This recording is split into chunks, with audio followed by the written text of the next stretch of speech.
Dear students, very good morning. आज हम जो टॉपिक लेने जा रहे हैं वो बड़ा इंटरेस्टिंग है। ये है सी लैंग्वेज, जो आपके 210 विषय कोड में चलती है इलेक्ट्रॉनिक्स में।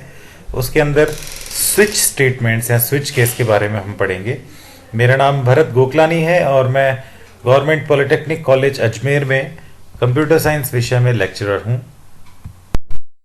ये जो स्विच स्टेटमेंट है, बेसिकली जो हमने लूप्स चैप्टर पढ़ा है, जिसमें हमने पढ़ा था कि ब्रांचिंग स्टेटमेंट्स हमने पढ़े थे, लूपिंग स्टेटमेंट्स हमने पढ़े थे। तो एक तरह का ये स्टेटमेंट है स्विच स्टेटमेंट। जो हमारे ब्रांचिंग स्टेटमेंट में हमने इफ स्टेटमेंट के बारे में पढ़ा था कि इफ जो है वो तीन प्रकार से काम करता है, एक साधारण इफ एल्स, एक लैडर इफ एल्स और एक नेस्टेड इफ एल्स। तो उसमें जो लैडर इफ एल्स है, जिसमें कई चॉइसेस में से हमको एक चॉइस चूज करनी पड़ती है, कुछ उसी प्रकार से हमारा स्विच स्टेटमेंट काम करता है। तो काफ़ी सिमिलरिटीज़ हैं स्विच स्टेटमेंट और लैडर इफ एल्स स्टेटमेंट में, परंतु स्विच स्टेटमेंट ज़्यादातर जो हमारे प्रोग्राम्स हैं, एग्जिस्टिंग प्रोग्राम्स, उनको जोड़ने में काम आता है और बहुत स्पेसिफिक यूज़ है जो पुराने प्रोग्राम्स हैं उनके लिए, और कई अच्छी चीज़ों में यह है हमें यूज़ में आता है। तो आगे बढ़ते हैं और जानते हैं कि स्विच स्टेटमेंट सी।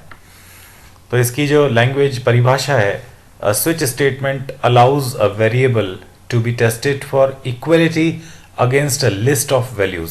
जो हमारा स्विच स्टेटमेंट है वो हम एक बेसिकली वेरिएबल जो है उससे कंपेयर करेंगे इसके डिफरेंट केसेस को, और एग्जैक्ट मैच होने पर वो उस केस को एग्जीक्यूट करेगा। Each value in is a called a case. जो हमारी हर वैल्यू है वो केस कहलाती है। And the variable being switched on is checked for each switch case. तो हमारी जो वैल्यू है वो बेसिकली चेक होती है हर स्विच केस के साथ। तो हम यदि देखेंगे तो इसका जो सिंटैक्स है या इसका जो प्रारूप है वो इस प्रकार से है। The syntax of switch statement in C programming language as follows.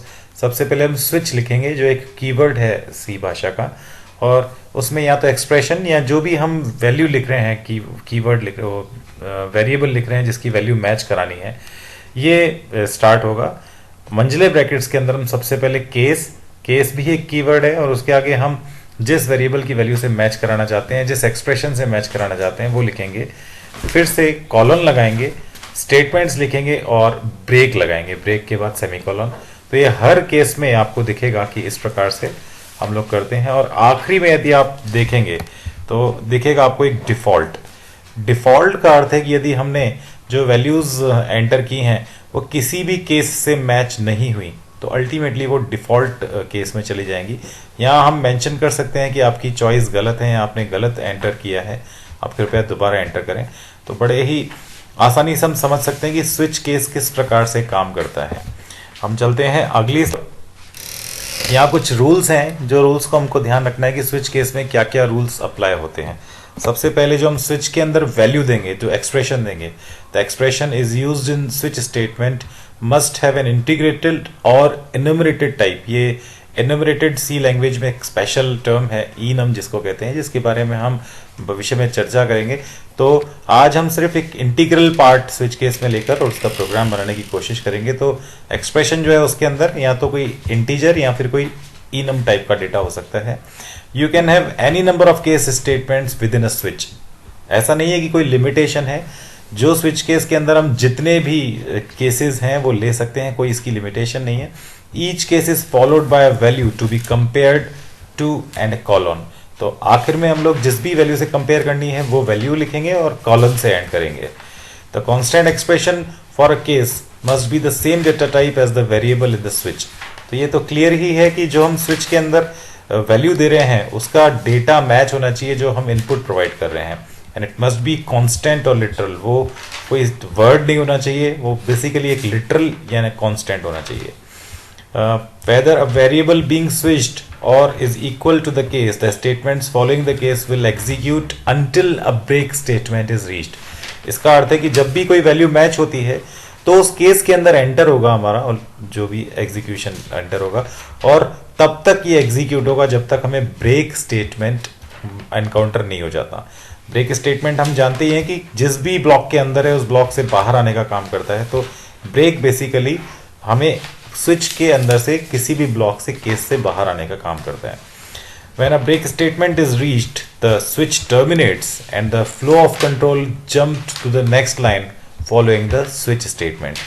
जैसे ही हमारे पूरे स्विच में कहीं भी ब्रेक एनकाउंटर होगा तो वो उसके आगे का पार्ट एग्जीक्यूट नहीं करेगा और स्विच केस के खत्म होने के बाद जो अगला स्टेटमेंट है उस पर पहुंच जाएगा. Not every case needs to contain a break. ऐसी आवश्यकता नहीं है कि हर एक केस में ब्रेक लगाया जाए. इफ नो ब्रेक अपीयर्स, यदि किसी केस में ब्रेक नहीं आता है, the flow of control will fall through the subsequent cases until the break is reached.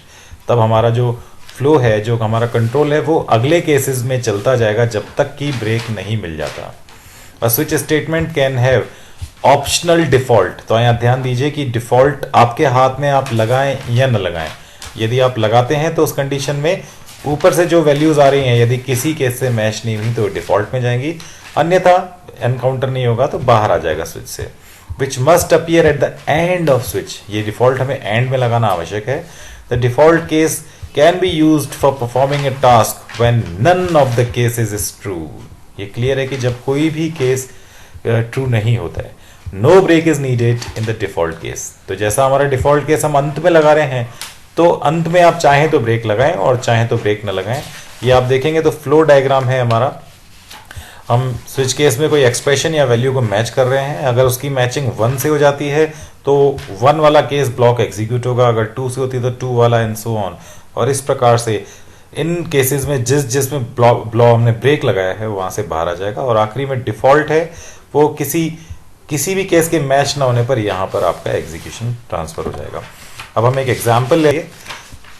एक सिंपल सा एग्जाम्पल है जिसमें हमने देखा है कि एक प्रोग्राम बनाया है. सबसे ऊपर हमने अपनी जो फिक्स हेडर फाइल्स हैं हैश इंक्लूड stdio.h, फिर मेन फंक्शन, और यहाँ आके हमने एक कैरेक्टर वेरिएबल डिफाइन किया ग्रेड नाम का और इसको फिलहाल b से इनिशियलाइज किया है. यहाँ हम सबसे पहले इस वेरिएबल से हम वैल्यूज मैच कराएंगे. तो मैंने लिखा स्विच कीवर्ड और ब्रैकेट पे ग्रेड. अभी ग्रेड में मुझे पता है कि b से इनिशियलाइजेशन हुआ है तो ये सीधा मैच करेगा. ग्रेड में b है तो केस a से, यहाँ इसकी मैचिंग नहीं होगी तो ये ब्लॉक एग्जीक्यूट नहीं होगा. देन चला जाएगा केस b, यहाँ ये मैचिंग हो जाएगी.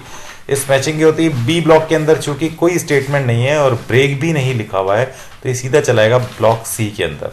ब्लॉक सी में एक स्टेटमेंट लिखा हुआ है प्रिंट एफ वेल डन, तो ये प्रिंट होगा वेल डन. और ब्रेक, यहाँ ब्रेक मिल गया तो ब्रेक मिलते ही स्विच केस से बाहर आ जाएगा सीधा और इस ब्रैकेट से बाहर आके फिर से छापेगा print f your grade is %c, और यहाँ आगे वेरिएबल का नाम लिखा हुआ है ग्रेड. तो ग्रेड की जो वैल्यू है b वो यहाँ पर छप जाएगी. तो अल्टीमेटली आपका जो आउटपुट आएगा वो आएगा well done your grade is b. तो अभी आपको समझ में आ गया होगा कि किस प्रकार से स्विच केस हमारा काम करता है. हम चलते हैं. थैंक यू सो मच, धन्यवाद. आपका दिन मंगलमय हो और कुछ अलग पावर पॉइंट प्रेजेंटेशन लेकर मैं फिर हाजिर होऊंगा. भरत गोखलानी, प्रवक्ता कंप्यूटर, राजकीय पॉलिटेक्निक महाविद्यालय अजमेर.